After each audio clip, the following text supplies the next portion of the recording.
Perhaps the single most convenient governmental failure of the last presidential administration was the administration's failure to keep track of its own records.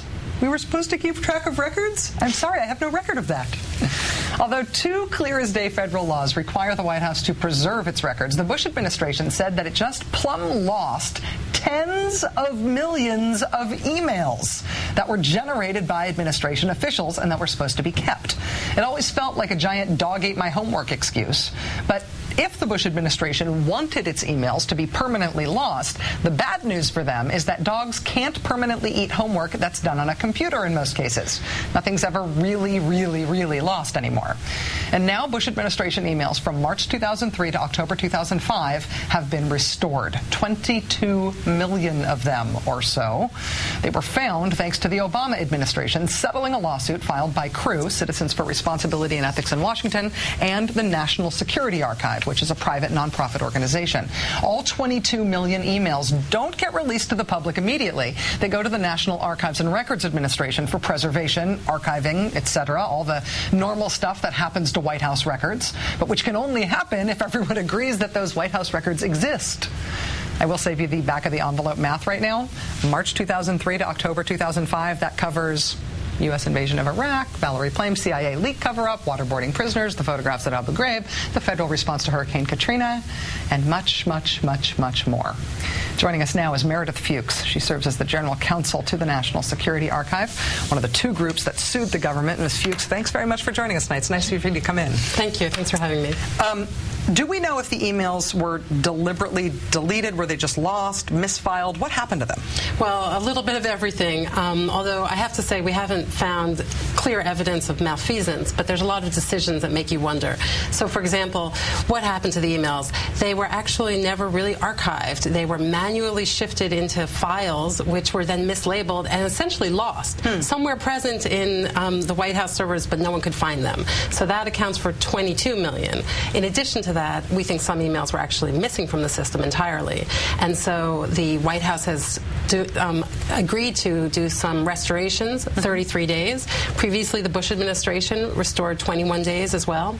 All told, we're going to end up getting 94 days restored, in addition to the 22 million that were found. So the 33 days that the Obama administration has agreed to restore, these are specific dates on which you have suspiciously few emails on record? That's correct. Okay. We looked at all the data that the Bush administration and the Obama administration has, and we identified, the plaintiffs identified days that we thought the emails were suspiciously low, and we looked at what was happening in the world at the time, and we tried to pick days where there might be important emails. Now, in looking at your resources on this today, the information that you put out, because these 22 million have been released, I was struck by this interesting issue around the vice president's emails. As far as I understand it, the Obama administration has agreed to try to recover records, including those from the office of Dick Cheney, which I guess a court had ruled you couldn't sue to get. Can you explain that?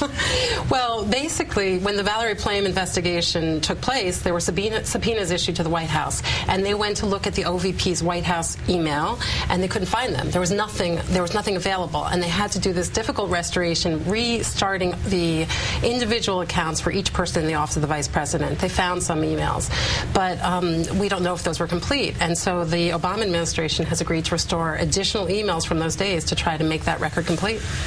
Senate Judiciary Chair Pat Leahy has issued a statement on this. He said the Senate Judiciary Committee never accepted the Bush administration's conclusions that millions of its emails were lost. He says this was another example of the Bush administration's reflexive resistance to congressional oversight and the public's right to know.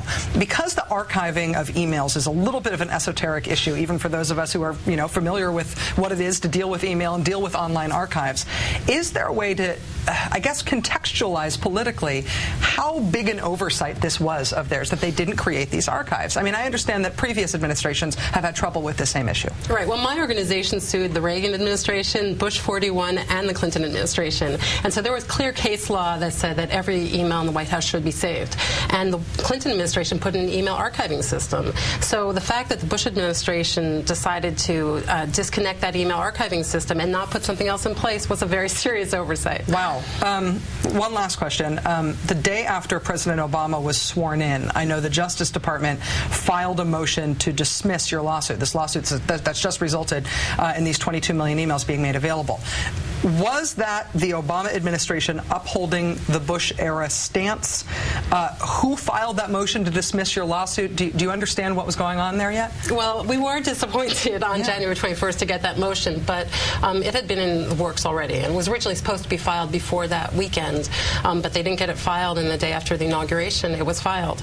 But, fortunately we were able to talk to them and work it out, and they ultimately withdrew their motion to dismiss, and that led to our settlement of the case. Okay. This is one of those things where it's like, wow, this is really fascinating. This has just happened. And the next 10 things that are going to happen are going to be even way more fascinating. This is complicated stuff, but it's really interesting and good to have your help in sorting it out. Thanks for coming in. Appreciate it. Thank you.